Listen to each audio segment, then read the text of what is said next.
Hey guys, welcome back to the channel. Today I figured I'd talk to you a little bit about what happened last weekend, or November 18th it would have been, and 19th, opening morning and the second day of shotgun season.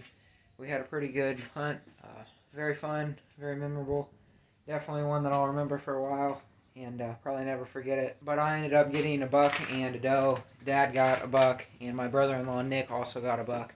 So that was really cool. Figured I'd kind of lay out the situation and how our stands are placed. There's train tracks that run through the part of woods that we hunt. It's public land, and the train tracks are probably about 100 or 150 yards directly behind us.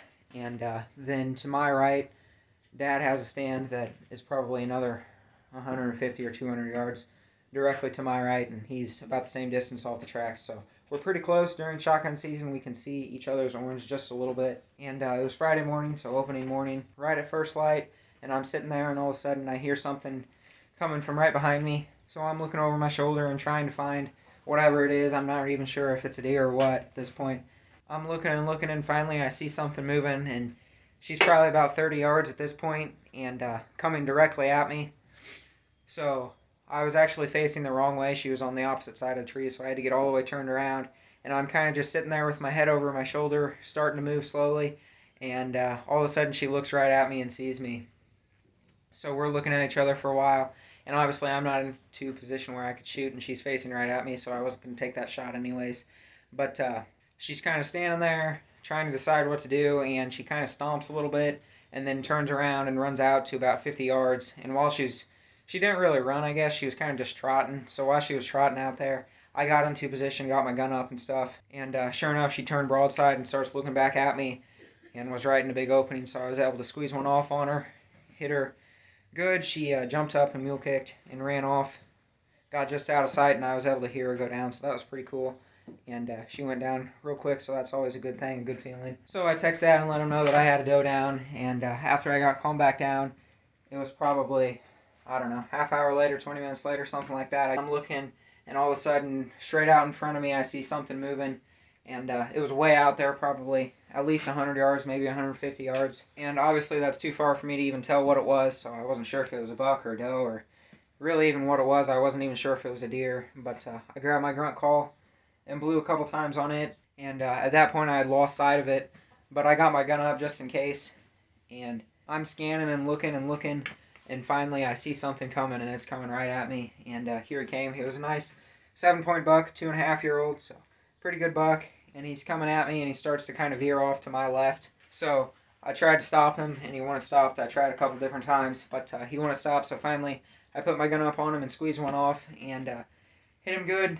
The first shot definitely would have killed him, but Dad's always taught me that if they're still moving, and you can shoot at them, to keep shooting just in case, it doesn't look good or what, because it's hard to tell. It all happens so sneaking quick. So I throw 2 more shots at him. The second one I think I missed, and then the third one I caught him right in the neck, and it went right into his head, and that dropped him instantly. The first shot, like I said, definitely would have killed him. He was going to go down soon, but if they're moving, I like to throw another one at them or two, just in case, because you never know. So that was the second deer that I've ever grunted in, and that was really cool to see, and just to be able to experience that. So after I text Dad, I get situated again, get settled back down, and I look up, and here come 3 more does. And obviously at this point I'm tagged out. I can't shoot anything else, so I'm just sitting there watching them, and they start making their way towards me. They were all pretty small, and I was able to get some video of them, so I'll probably throw some of that in between here at some point.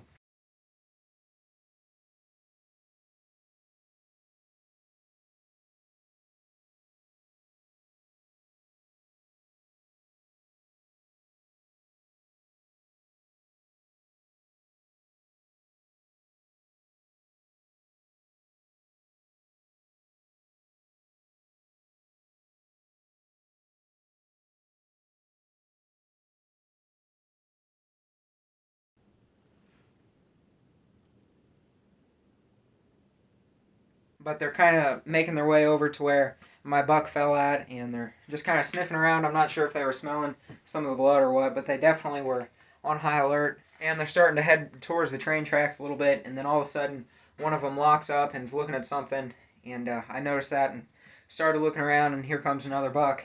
It was another nice 8-pointer. I'm not sure if I got any video of it or not, but I tried to. He was staying pretty far out, and they started making their way towards Dad, and I was hoping that they were going to go towards him, so we were texting back and forth.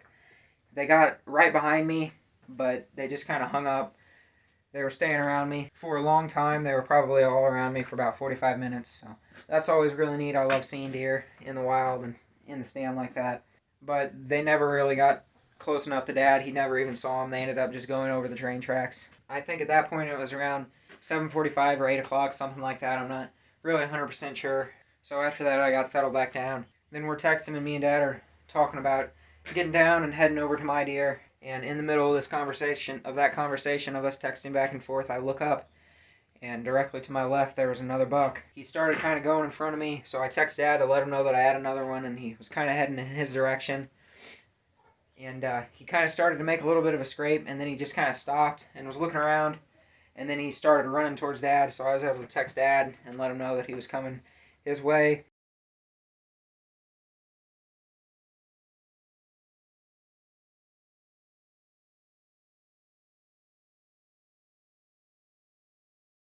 It was probably about 30 seconds later, I hear Dad crack off a shot, and sure enough, I was able to see the buck. He kind of came running back towards me a little bit. Didn't get close enough to me to be able to see how good of a hit it was or anything like that, but I just kind of saw him. And we weren't able to tell if he went down or not. We lost track of him, but Dad knew that he hit him good because he was able to see that there was a pretty good sized hole in the deer. But like I said, everything just happened so quick, he wasn't sure where he really hit him. So that all went down pretty much right at 9 o'clock. And now we're really thinking about getting down because that's quite a bit of work, 3 deer, and it's about a half mile into where we are. So Dad got down and he was looking. He went to where he shot the buck. It was only about a 30-yard shot for him, so pretty close. He saw all kinds of hair, but no blood. So at that point we were getting a little bit worried. Dad thought that he might have gut shot him, so we left him lay, Dad's deer lay, and we went to my 2 deer. Got them all cleaned up and got them out. My brother-in-law, Nick, he didn't end up seeing anything Friday morning. Unfortunately, he was in a ground blind. He was in a different part of the woods, one that me and Dad really had never been. This was the first time that he came down shotgun hunting with us. So there was a lot of ground cover, and he really couldn't see that far. So unfortunately, he didn't get to see anything that morning. Like I said, we got my deer out, and then we headed into Dad's deer. He didn't really blood trail it at all whenever he saw the hair. He just saw the hair, and then he decided to back out. So we weren't really sure if it started bleeding, 20 yards after the shot or whatever, but we're looking and we can't find any blood. So we were thinking, oh man, this isn't going to be good. So we went to the last place Dad saw him and still can't see anything. So me, Nick, and Dad decided to kind of spread out and just walk through the woods a little bit. And Dad was in the middle. He's the one that had the gun. And then I was to the left of him and Nick was to the right of him. And obviously the tracks were at our back. So we're just kind of walking through the woods a little bit. And then all of a sudden, I see them 2 stop, and they're looking at something. We were spread out about 50 yards apart, and Dad gets his gun up, so I wasn't sure if it was, still alive or what, but all of a sudden I kind of hear him talking, and I start heading that way, and the buck was actually laying with its belly right to the ground. He'd ended up laying down with his head kind of propped up on a log. So they kind of thought that he was alive for a second, but he wasn't. We get up there to him and we're looking at him. And like I said, we still hadn't seen any blood. And then about 10 yards from where he was laying, there was just blood everywhere that he had coughed up and stuff. I've never seen a hole that big in a deer before. Dad hasn't either. We could have probably took our fist and stuck it inside. So he expired really quickly, which was crazy to think about. How big that hole was and that there was no blood on the ground was pretty crazy to all of us. So we got Dad's deer cleaned up and got out of there. At this point, me and Dad are done hunting. And my brother-in-law, Nick, went back in on Friday evening hunt. He didn't see anything. He went to my stand because that's where we had the most action at. So that's where we decided to put him. And like I said, he has never been hunting down there before. But Dad's been hunting down there for probably at least 20 years. So he knows the spot really well. The spot that I hunt always produces deer for us. We at least always see something. So we were thinking, well, we'll put him there. And hopefully he at least sees something. And he had a really rough bow season, really hadn't had much luck, just like me and Dad. It was kind of a tough season for all 3 of us. But when we went to pick him up on Friday night, he was kind of getting down and getting tired, you could tell. And he decided that he was going to hunt Saturday morning, and that was going to be it.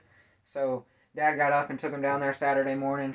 I was still in the camper. I didn't even get up. I just stayed asleep. I obviously got woke up, but then went back to bed. At 6:30, I'm laying there, and I hear Dad talking to somebody on the phone. And that's how I woke up, so that was pretty cool. He was obviously talking to Nick, and he had just shot a buck, and he was all excited and stuff, so that was really neat to be able to experience that. And just the way all that went down was pretty cool. Me and Dad got dressed and went down to the woods and got there with him, and he had actually had doe come in on him and shot at her and missed her, and then the buck was right behind the doe, and he didn't see the buck at first. The buck was following the doe. She was in heat probably, and he was able to shoot the buck and made a good clean kill on him, so that was good. And we got there, got him cleaned up, and got him out of the woods. So that's how it went down. It was a pretty cool story. Like I said, loss went down. Sorry it took me so long to update you guys. I was planning on getting pictures out and stuff right away, but just with everything that went down, it was so crazy that I wasn't really even thinking about any of that, so that's why it's taken me so long. And I guess that's going to wrap this video up. I'll probably have some pictures here at the end, just showing the different deer and stuff. And stay tuned, because if you saw my short the other day that I uploaded about the skull wrapped in aluminum foil, I'm going to have that video coming out probably in the springtime or late summer, so that's going to be a cool video. And thanks for watching, guys. I'll see you all in the next one.